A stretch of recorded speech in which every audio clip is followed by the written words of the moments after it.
ప్రవీణ్ పగడాల గారు అనే అతను ఈ మధ్య బాగా పాపులర్ అయ్యారు. తన ప్రసంగాలతోటి ఆ వీడియోస్ బాగా ప్రజల్లోకి వెళ్తా ఉన్నాయి. సో ఏంటి అసలు ఆయన అనూహ్యంగా ఈ మరణం అంటే అనేది చాలా 2 తెలుగు రాష్ట్రాల్లో పెద్ద సంచలనంగా మారిపోయింది. మరి ఆయన ఎందుకు ఈ విధంగా ఆయన ఈ స్థితికి పడిపోయిందని, పరిస్థితి ఇలాంటి స్థితికి వచ్చిందంటే దాని వెనకాల ఏముందనేది మీకు ఏమైనా ఐడియా ఉందా మేడం? మీ అభిప్రాయం ఏంటి అసలు? ఒకటండి, first I'm an Indian. Okay, భారతదేశము నా మాతృభూమి. దీంట్లో నుంచి ఉండొద్దు వెళ్ళొద్దు అనటానికి ఎవరికి రైట్స్ లేవు. Devotional is our personal. నేను కూడా హిందూ బ్యాక్గ్రౌండ్ నుంచి వచ్చినామే. ఐఎమ్ చౌదరి. సో కొన్ని కారణాల వల్ల బైబుల్ చదవటము, క్రీస్తులో ఉన్న విషయం ఏంటనేది నా అంతరంగానికి నచ్చింది. సూపర్. ఇంకొకటి ఏంటంటే క్రైస్తవ వేత్తలకు, బిషప్లకి, పాస్టర్స్కి నేను చెప్పేది కొంచెం కఠినంగా చేదుగా అనిపించినా కూడా ఉన్నది ఉన్నట్టు చెప్పడానికి నేను ఐ విల్ లైక్ అండి. ఎందుకంటే అసలు మత మార్పిడి అనే దానికి ఎందుకు ఒప్పుకుంటున్నారు? సూపర్ అండి. అనాది నుంచి కూడా మతాలు మారుస్తున్నారు అనే దానికి పాస్టర్స్ అంతా దాన్ని ధర్నా చేసి దానిని కట్ చేసి ఇది మత మార్పిడి కాదు, ఇది మనసును మార్చేది, మన హృదయాలను బద్దలు కొట్టేది. ఎక్కడ కూడాను దీంట్లో ఇది ఒక మతం అని కానీ దీని మార్పిడనే కానీ యేసుక్రీస్తు వారు చెప్పలేదు. అండ్ ఇంకొకటి నేను చెప్తున్నాను, ఈరోజు కొన్ని సర్టన్ పార్టీస్ చూస్తే హిందుత్వం అని, సర్టన్ పార్టీస్ చూస్తే మైనారిటీస్ అని, సర్టన్ పార్టీస్ చూస్తే లోపల బయటికి జస్ట్ సెక్యులరిజం పార్టీస్ అని చెప్తూ అన్నింటితో వాళ్ళ అవకాశాలు, వాళ్ళు జైలుకి వెళ్లకుండా, వాళ్ళ ఫైల్స్ మూవ్ అవ్వకుండా కప్పిపుచ్చుకునే విధంగా ఉన్నారనేది ఇట్స్ ఓపెన్ సీక్రెట్, అందరికీ తెలుసు. సో ఈ రోజు క్రీస్తుని అంగీకరించిన వాళ్ళు భారతదేశం వదిలిపెట్టి మేము వేరే చోటుకు పారిపోవాలా? అలానే ఈ రోజు హిందువులు ఉన్నారు, వాళ్ళు నా సహోదరులు కాదా? ఈ రోజు మనము ఎలా అయితే ప్రవీణ్ పగడాల గారికి కూర్చున్నానో, రేపు ఒక నా తోటి సహోదరుడు ఒక మైనారిటీకి జరిగినా బ్రాహ్మణికి జరిగినా కూడా మా వాయిస్ వాళ్ళ దగ్గర వినిపిస్తాం. అతీతంగా మనం ఉంటాం. అయితే ఈ మెయిన్ వాగ్విద్వాదం ఎక్కడ జరుగుతుందంటే ఫస్ట్ సోషల్ మీడియాని కట్ చేయాలండి. సోషల్ మీడియాని బ్యాన్ చేయాలి. ఇటువంటి వాళ్ళకి గవర్నమెంట్ స్ట్రిక్ట్ రూల్స్ తీసుకోవాలి. నీ అభిప్రాయాలు నీలో పెట్టుకో, ఇతరులను నువ్వు గౌరవించు. మన బంగారం మంచిదైతే మనం ఎప్పుడు ఇతరుల మీద పడక్కర్లేదండి. దేవుడు ఒక మాట చెప్తున్నాడు, ఆయన మాటలు ముత్యాల లాంటివి. ఆ ముత్యాలని ఎక్కడ ఉపయోగించాలో అక్కడే ఉపయోగించాలి. తర్కాలు మనకెందుకు? ఈ రోజు ఒక్కటేనండి, సింపుల్ గా చెప్తున్నాను, యేసుక్రీస్తు వారిని విమర్శించే వారందరికీ కూడాను హిజ్ స్టోరీ ఈజ్ హిస్టరీ. యేసుక్రీస్తు వారు లేకుండా చరిత్ర లేదు. కాబట్టే అలనాటి చాణక్యులు తీసుకున్నా, ఇప్పుడున్నటువంటి తీసుకున్న క్రీస్తు శకం క్రీస్తు పూర్వం అంటారు. చేతనైతే దాన్ని మార్చేసేయండి. జరిగే పని కాదులేండి. ఎందుకు జరగదు? ఎందుకంటే జనాభా కౌంటింగ్ ఆయన పుట్టుకతో ఆరంభమైంది. బైబిల్లో ప్రతి దానికి కూడా ఆధారాలు ఉన్నాయి. అలానే మేము దీనిని కించపరచమని నేను చెప్పడం లేదు. ఎందుకంటే రాముడు ఒక మంచి వ్యక్తిత్వం కలిగిన వ్యక్తిగా ఆయన బ్రతికి చూపించాడు. రామాయణం అంటే ఎవరికైనా ఎవరు గుర్తొస్తారండి? రాముడు అంటే ఎవరు గుర్తొస్తారు చెప్పండి? రవికి ఎవరు గుర్తొస్తారు? రాముడే గుర్తొస్తాడు. రాముడు ఎట్లా ఉన్నాడు? రాముడు మీరు చూసారా? అంటే గుర్తొస్తారంటే రూపం మనం చెప్పలేము. ఎవరు గుర్తొస్తారు? కరెక్ట్ గా ఆలోచించి చెప్పండి. అంతే, ఎవరు గుర్తొస్తారు మీకు? మనకి ఎన్టీఆర్ గారు. ఎన్టీఆర్ గారు. సో రాముడు అంటే ఎవరు గుర్తొస్తారు? ఎన్టీఆర్ గారు గుర్తొస్తారు. ఆ క్యారెక్టర్ లో ఆయన జీవించి ఆయన ఇలా ఉంటాడు గుణగుణాలని చూపించారు. సో మరి రాముడి చరిత్ర, రాముడి దీనిదని ఎందుకు చెప్పట్లేదు? ఎందుకు చెప్పట్లేదంటే రాముడు ఆయన ఒక రాజుగా ఉన్నాడు, ఆయనకు ఒక కుటుంబం ఉంది, ఒక వ్యవస్థ ఉంది. అంతమంది దశరథ్ గారికి అంతమంది ఉన్నా కూడా ఒక మంచి భర్తగా, ఒక మంచి పాలకుడిగా ఎలా ఉన్నాడో చూపించాడు. మంచిదే మనం తీసుకోవాలి. మంచి వరకు అది. విమర్శలకి మనం ఎందుకు తావివ్వాలి? చెడుదానికి మనం ఎందుకు తావివ్వాలి? ఈ రోజు ఇంత గట్టిగా చెప్పిన ఒక దైవజనుడు చనిపోయాడంటే ఆయనంటే శత్రువుకు కూడా హృదయంలో నుంచి ప్రేమ ఉద్భవించే విధంగా మనం ఎందుకు ఉండలేకపోతున్నాం?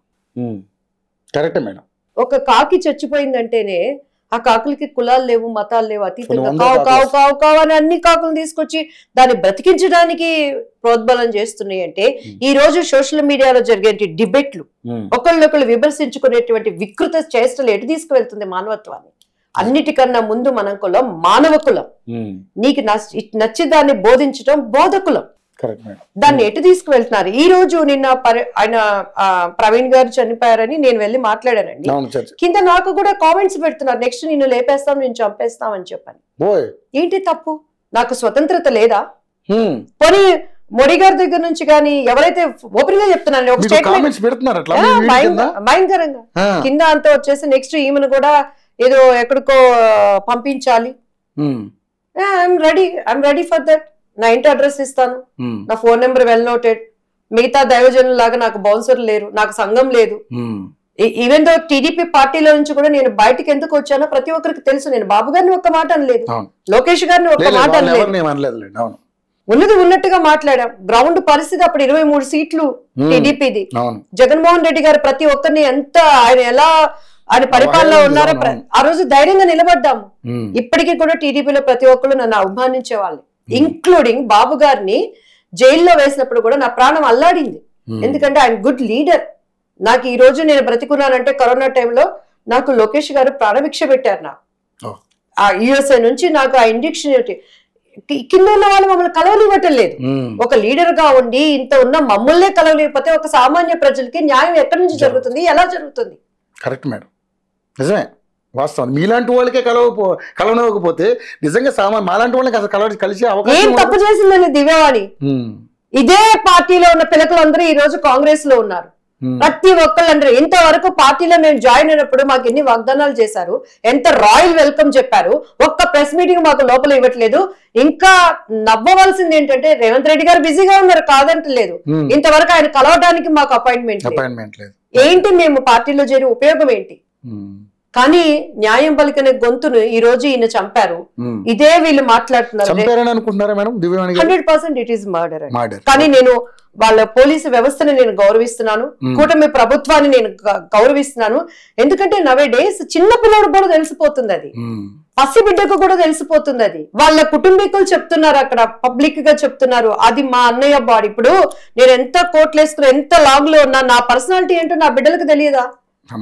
నేను ఎలా ఉంటానో నా వాళ్ళకి నా ముఖ కవళికలు ఏంటో తెలియదా? అండ్ ఎక్కడ సీసీ ఫుటేజెస్ ఎక్కడ స్టార్టింగ్ నుంచి ఎక్కడ టోల్ గేట్ దగ్గర ఆయన బండి నడిపించుకుంటూ ఇట్లా దోసుకుంటూ వచ్చేదే ఉంది తప్పితే మిగతా ఎక్కడ క్లారిటీ ఎక్కడ? బండి గుడ్డింది క్లారిటీ ఎక్కడ? కానీ ఇక్కడ అన్ని క్లారిటీ కనపడుతున్నాయి.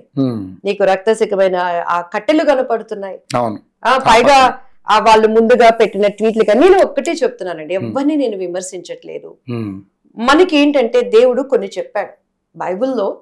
ఈ రోజు ఉన్న క్రైస్తవేత్తల కన్నా నేను పెద్దదాన్ని కాదు, నాది చాలా చిన్న క్రైస్తవ జీవితం. బట్ నా ఫెయిత్ డిఫరెంట్ ఉంది, నేను దానిని విశ్వసిస్తున్నాను. మంచితనంగా చెప్తా. కరోనాకి మందులు చాలా వచ్చినాయండి, కానీ మా అమ్మగారు చెప్పిన కషాయం నాకు వర్కౌట్ అయింది. దాని తర్వాత అది అంతవరకే తాత్కాలికం. కానీ కాక్టైల్ అనే ఒక ఇంజెక్షన్ వచ్చింది, అది ఇమ్మీడియట్ గా ప్రాణహాని నుంచి నాకు 10 మంది చెప్పారు కరోనా వచ్చినప్పుడు, దివ్యమ్మ ఇది వాడి. అందరూ మోక్షం ఏంటి, బ్రతకాలనేదే ఒక తాపత్రయం. మోడీ గారు గంట కొట్టాము, దీపాలు వెలిగించమంటే దీపాలు వెలిగించాము, మన ఇంట్లో ఎవరు చప్పట్లు కొట్టాము, అన్ని చేసాం. ఎందుకు? బ్రతుకుదల కోసం. అలానే ఈ రోజు ప్రతి ఒక్కళ్ళు ఏంటంటే ముక్తి మార్గం కోసం. ఒక వ్యక్తి చనిపోయాడంటే మానవత్వాన్ని మర్చిపోయి విమర్శించడానికి కాదు, నోరుంది కదని ఇష్టానికి మాట్లాడటానికి కాదు. ఈ రోజు ఈయన ప్రవీణ్ గారు చనిపోయినా, రేపు ఇంకొక బ్రాహ్మణుడు చనిపోయినా కూడా నేను వెళ్ళి వాళ్ళ పక్కన నిలబడతాను. వై? బికాజ్ ఐఎమ్ ప్రజల మనిషిని, నేను ఇండియన్ని. తీసేమనండి దాంట్లో నుంచి. మనం చదువుకుంటాం కదా, భారతదేశం నా మాతృభూమి, భారతీయులందరూ నా సహోదరులను తీసేమనండి. నేను ఒక్కటే అడుగుతున్నానండి, ఈ రోజు మనకున్న దేశాలన్నింటిలో అగ్రరాజ్యం ఏది? అమెరికా. అమెరికాలో మన భారతీయులు చాలా మంది ఉన్నారు కదా. ఈ రోజు ఇక్కడ గవర్నమెంట్స్ క్రీస్తుని అంగీకరించిన వాళ్ళని మేము వెలేస్తాము అంటే, మైనారిటీస్ ని వెలేస్తామంటే, ఇదే రేపు మనం ట్రంప్ దగ్గర కనుక తీసుకువెళ్ళగలిగితే, ట్రంప్ అక్కడ ఒక్క హిందూ దేవాలయం ఉండకూడదు, హిందువులు అనే వాళ్ళు ఇక్కడ ఉండకూడదు, క్రీస్తుని అంగీకరించే వాళ్ళే ఉండండి అంటే ఏమైపోతుంది?